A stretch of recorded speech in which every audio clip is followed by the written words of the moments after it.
There is an old alchemical dictum that I am fond of quoting. In Sterquilinis, Invenitur. Translated from Latin, it means, "In filth it will be found." The moral being imparted here is that the thing you need most will be found in the place you least want to look.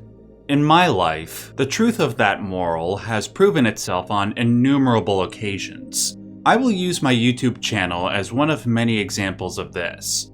I tend to use video game narratives as a conduit to discuss complex concepts. Time and again, the games that I find have the most enlightening material tend to be ones that I actively tried to avoid. I avoided games like Planescape Torment for a long time, because I don't like top-down views or point-and-click combat and movement, even though it is the most philosophically dense game I've ever played.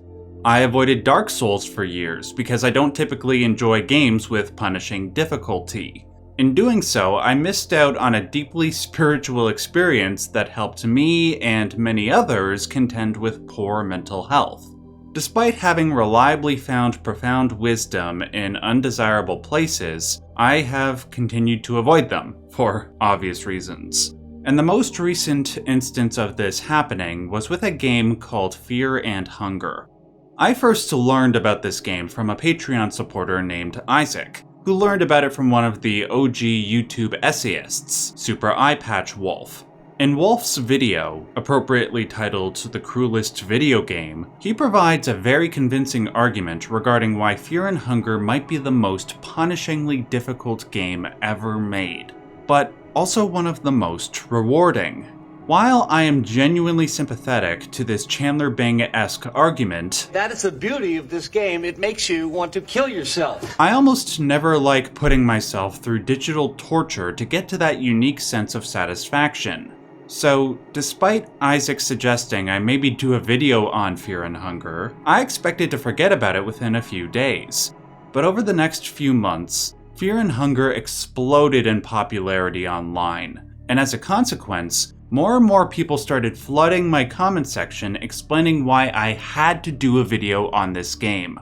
Apparently, Fear and Hunger referenced several other properties that I have frequently analyzed on this channel. These include video games like Silent Hill, with its myriad of references to item names, characters, and the way the environment degrades. It includes references to games like Dark Souls, with its themes and difficulty, as well as the Berserk series, with characters like Griffith, Casca, and the God Hand paralleling Fear and Hunger's Lagarde, Darce, and the Fellowship. But the mere references weren't the motivating force behind people's recommendations. Rather, Fear and Hunger appeared to take some of the deepest themes and concepts from those series and combine them into one, formulating its own captivating lore. Begrudgingly, I decided to embrace that old alchemical dictum and play Fear and Hunger. And the experience was in fact brutal. Probably the most difficult game I've ever played aside from maybe Pathologic 2. That said, I now understand why people were recommending this game with such fervency. Not only does Fear and Hunger fuse the lore and themes of those other games into something brilliant and original, while also paying respectful homage, the lore and themes are made more meaningful by harmonizing with Fear and Hunger's punishing gameplay. But the best thing of all, in my opinion, are the game's philosophical solutions to the problem of suffering. Unfortunately, many of those solutions are communicated through incredibly subtle symbolism, grounded in religious concepts and iconography. Today, I will be outlining those secrets to show how deep Fear and Hunger really goes. Needless to say, there are spoilers ahead for all of Fear and Hunger 1, as well as very minor spoilers for Fear and Hunger 2 Termina.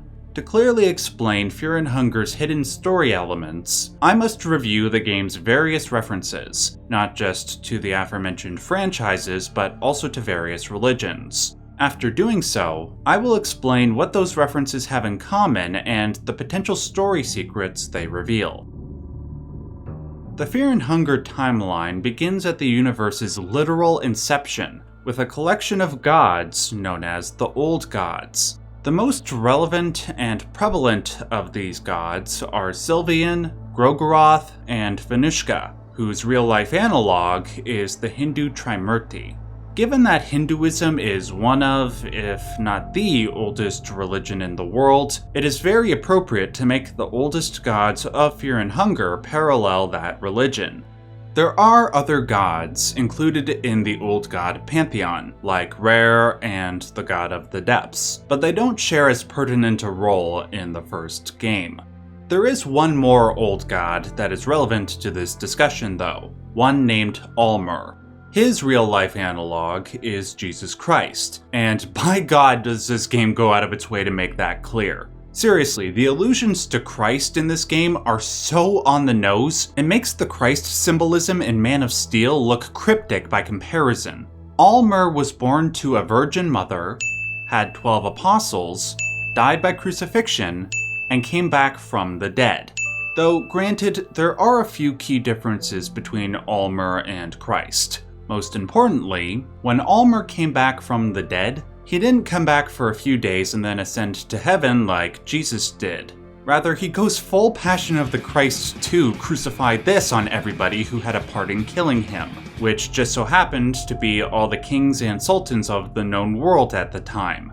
The purpose of doing this was not revenge, but rather to instantiate a new world order, where the old gods would be left behind and Almer would become the sole god that everybody worshipped. Now granted, Almer does have another potential origin story, written by a character named Enki. The main difference is that instead of being born to a virgin mother, Almer was created by a master architect named Vitruvia, under orders from Sylvian to create the perfect human being. Which one is the true story is up for debate, but the important thing is that they both end with Almer's ascension to old god status. For the next 8 centuries, Almer would continue to be worshipped, but as time went on, people the world over felt the presence and influence of Almer slowly fade away, just as the presence and influence of the old gods faded prior to Almer. It seemed like Almer and the old gods forgot their promise of salvation, what with the kingdoms of the world rotting away and the people who occupied them falling prey to sinful behavior. Not willing to let things continue as they were, a group of 5 legendary individuals banded together to seek out Almer and the old gods, so they may help them become gods themselves and instantiate what Scott Pilgrim would call a new world order. They eventually found the old gods by entering a fissure in the earth, one which served as a portal to multiple planes of existence. Eventually, they stumbled upon a plane that existed outside of space and time, within which was built a city known as Mahab. Upon arriving there, the 5 individuals were deemed worthy by the old gods, and were offered the ability to transcend their mortal flesh and become new gods, to which 4 of them consented. The 5th that refused was named Nosramus, but we'll get to the reasons for that refusal a little later. Now before I detail what happens during the main events of Fear and Hunger, I must highlight a pattern that some of you might have noticed. In this game's world, gods come and promise mankind salvation, but then their influence slowly fades away until humanity finds themselves in a state of ubiquitous misery. Then new gods come along and promise salvation again, but then their influence fades as well.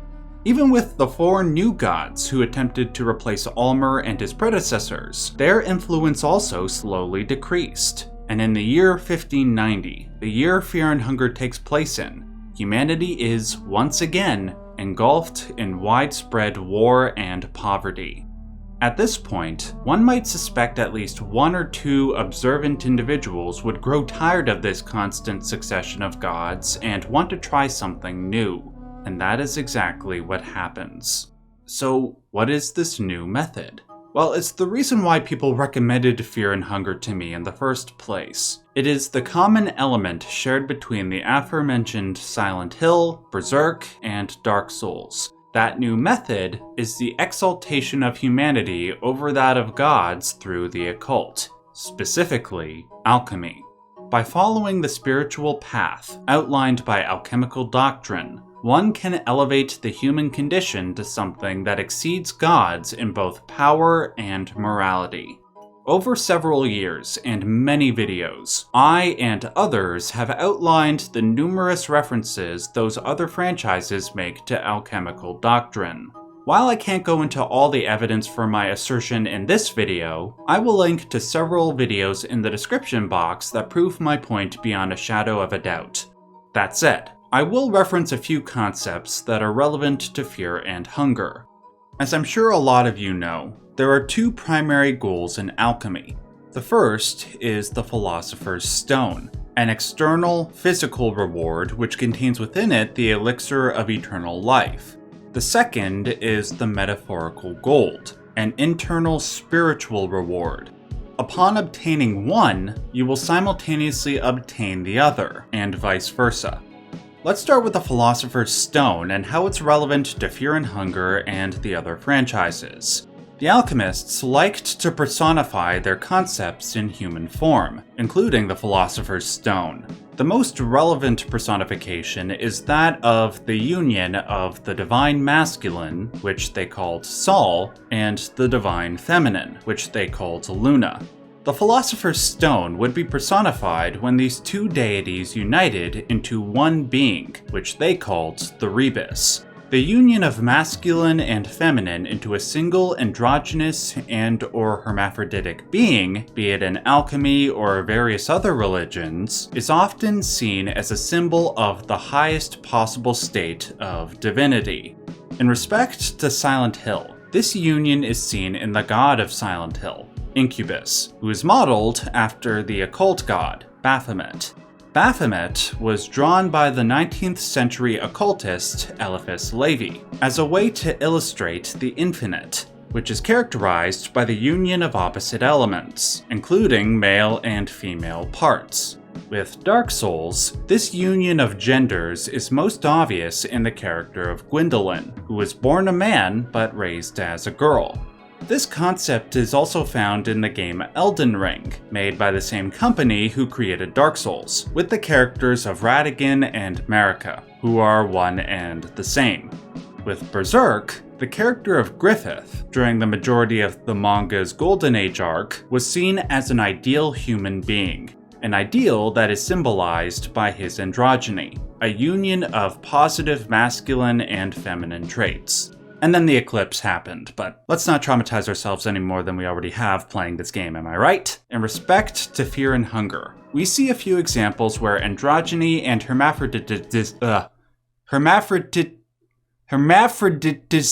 I can't say that word, the word on the screen, are linked to the occult and the divine. The most obvious example is with the quote-unquote marriage. Via the magic of Sylvian, one can merge two human beings into a single entity called a marriage, which in turn gives you the strongest base stats of any character in the game. I think it's reasonable to believe that the marriage was inspired by the same alchemical logic behind the creation of the Rebis, as a way to elevate the human condition. Maybe not in terms of looks though, granted. The next example is one that was pointed out to me by my friend Arcane, the character of Marina from Fear and Hunger 2. Marina is given the unique title of occultist, for she studies both it and its subcategory of alchemy. She is also canonically a trans character. Like Gwendolyn from Dark Souls, she was born a boy, but raised as a girl, primarily because her mother wanted to protect her from a priesthood she despised, which only accepted firstborn sons. The third and most relevant example is with the aforementioned Nosramis, the fifth forgotten one who refused to become a new god. He is also a practitioner of the occult with a focus on alchemy, and has observable androgynous traits, as the game's text points out. The reason why Nosramis and his androgyny are the most relevant has to do with the fallout between him and his 4 other companions. It seems to me that, initially, all 5 of them were pursuing godhood via an alchemical process. They had to embody the alchemical gold, as we see in the case of Francois with his golden body, or Valtiel with his golden face. Once this was done, all 5 of them had a choice. They could ascend, become a god, and be granted access to all the secrets of life, or refuse. The catch here is that they would have to become one with the void, leaving behind their original bodies. Just as gods are deemed omnipresent and govern all aspects of life, the same can be said of the void of space, which binds and penetrates everything. By the way, I must mention how clever Fear and Hunger is for making somebody who achieved the alchemical gold embody the void. In the 7-step alchemical process, the gold represents the end point. Once you achieve gold, you become a perfect being. There's nowhere to go after that. The only other place to go is back to the beginning of life and/or the alchemical process, both of which are marked by the void. To create the external stone and internal gold, one must transmute a piece of the void into perfection. Once that is done, you can only become the thing that produces and rules over all life, the void. Absolute genius. Anyways, 4 members of this fellowship willingly accepted this deal, yet Nostramus refused it. But why?